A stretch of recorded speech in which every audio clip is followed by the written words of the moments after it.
காரியம். ஆண்டவர் சொல்லுகிறாரு, இந்த செல்வந்தர்கள் ரட்சிக்கப்படுவது அரிதான காரியம்.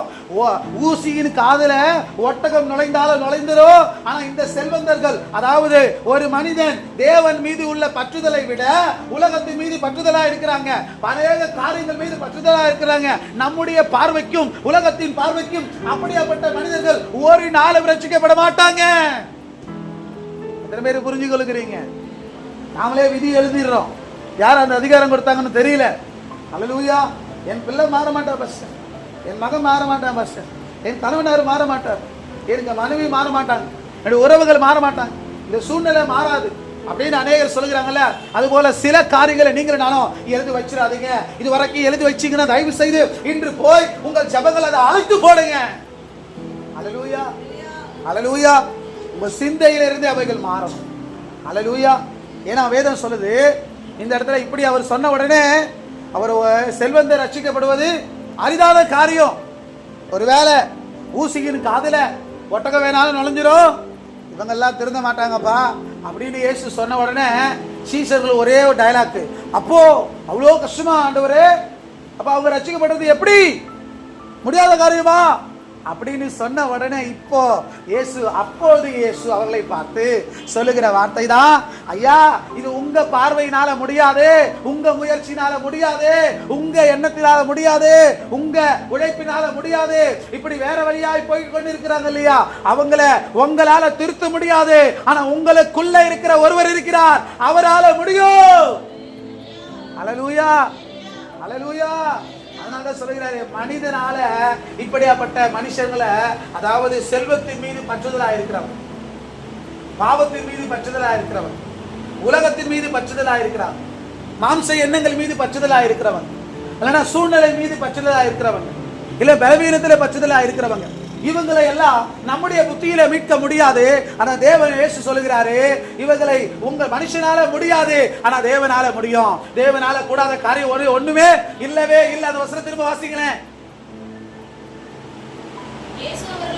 இயேசு அவர்களை பார்த்து, மனுஷனால இது கூடாதுதான் பாருங்க, மனுஷனால கூடாது, அதனால நீங்க விதி எழுதிடாதீங்க இது முடியவே முடியாதுன்னு.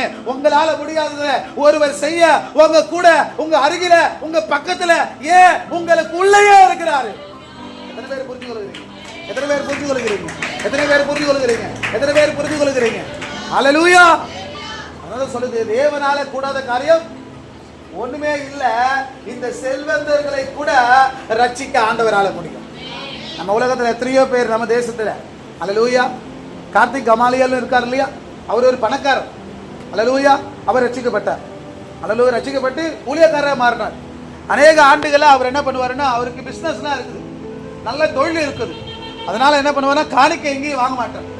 எந்த இடத்துல பிரசங்கம் பண்ண கூப்பிட்டாலும் இவர் பிரசங்கம் பண்ண போவாரு, காணிக்கை வாங்கவே மாட்டார். ஆவியானவர் சொன்னாரப்பா, வேலை செய்கிறவன் கூலிக்கு பாத்திரவான், அதனை வாங்கினதா அவங்களுக்கு ஆசீர்வாதம். அதனால என்ன பண்ணு, அதை வாங்கு.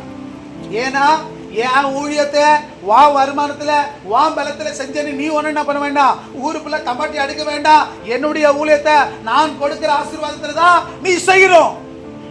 அல்லேலூயா, அல்லேலூயா, அல்லேலூயா. அவ்வளோ அந்த மனுஷரை கர்த்தர் என்ன பண்ணாரு, அவரை போல அநேகர் இன்னைக்கு ரட்சிக்கப்பட்டிருக்கிறாங்க. பெரிய பெரிய அதிகாரிகளை, பெரிய பெரிய ஆட்கள் என்ன பண்ணிருக்கிறாரு. நம்முடைய பார்வைக்கு அதெல்லாம் ஆச்சரியமா இருக்கும், ஆனா தேவனுடைய பார்வைக்கு அது ஒண்ணுமே இல்லைங்க. அதே போல உங்க குடும்பத்துல உங்கள் கணவனார் அல்லேலூயாக்குள்ள இருக்கிற சில காரியங்களை ஆண்டவரால மாற்ற முடியும். அல்லேலூயா. இன்னும் ரட்சிக்கப்படாத, மனம் திரும்பாத உங்களை போல சபைக்கு அவர் வரமாட்டான்னு சொல்றீங்களா, உங்களுடைய முயற்சியில அது தோற்று போகலாங்க. இனி உங்க முயற்சியில எடுக்காதீங்க, தேவனுடைய முயற்சியை கையாளுங்க. அது என்ன பாஸ்டர் தேவ முயற்சி? நமக்கு ஒரு கெப்பாசிட்டிக்கு ஒரு பரிதி இருக்குது. 2 வாட்டி கூப்பிடுவோம் வாமா அப்படின்னா, இந்த மனுஷன் போய் கேட்டோம் பாரு அப்படின்னு நம்ம என்ன பண்ணுவோம், நிறுத்திடுவோம். அல்லேலூயா. இன்னைக்கு நான் இங்கே ஒரு ஊழியக்காரனா நிற்கிறேன்னா, எங்கள் அம்மாவுடைய ஓயாம கூப்பிடுவாங்க, வாரம் கூப்பிடுவாங்க, விடவே மாட்டாங்க. தம்பி வாடா சர்ச்சுக்கு போகலாம், தம்பி வாடா சர்ச்சுக்கு போகலாம், தம்பி வாடா சர்ச்சுக்கு போகலாம் அப்படின்னு என்ன பண்ணுவார், வாரம் கூப்பிடுவாங்க. நான்லாம் சபைக்கு போனது எங்கள் அம்மாவுக்காக தான், ஆண்டவருக்காகலாம் போகல. அம்மா மாதிரி ரொம்ப பாசமாக இருக்கும். அதனால் என்ன பண்ணி, சரி அம்மாக்காக போகன்ட்டு தான் என்ன பண்ணுது, நம்ம போனது. அன்னைக்கு தான் ஆண்டவர் என்னை தொட்டார். அல்லேலூயா. எங்கேயுமே கிடைக்காத ஒரு சந்தோஷம், அன்னைக்கு அந்த இடத்துல எனக்கு கிடைச்சது. அல்லேலூயா. அதுக்கப்புறம் தான் அந்த இடத்துல என்ன இருக்குது, ஏன் இந்த இடத்துல மட்டும் எனக்கு கிடைச்சது, வேற இடத்துல எனக்கு கிடைக்கல என்று இந்த இடத்துல என்ன இருக்குது தேட ஆரம்பிச்சுதான் நான் இயேசுவை கண்டடைந்தேன். நான் ரட்சிக்கப்பட்டேன், நான் மனந்திருமேன், நான் ஞானஸ்நானம் எடுத்தேன், நான் பரிசுத்தாவியை பெற்றேன், நான் ஊழியத்துக்கு ஒப்பு கொடுத்தேன், இன்னைக்கு ஊழியம் செய்கிறேன். அல்லேலூயா, அல்லேலூயா. அதனால உங்களுடைய கடமையை நீங்கள் செய்து கொண்டே இருங்க.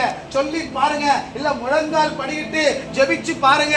நிச்சயமாய் உங்கள் குடும்பத்தில் ஒவ்வொருவரையும் நீங்கள் ஆதாயம் பண்ண முடியும்.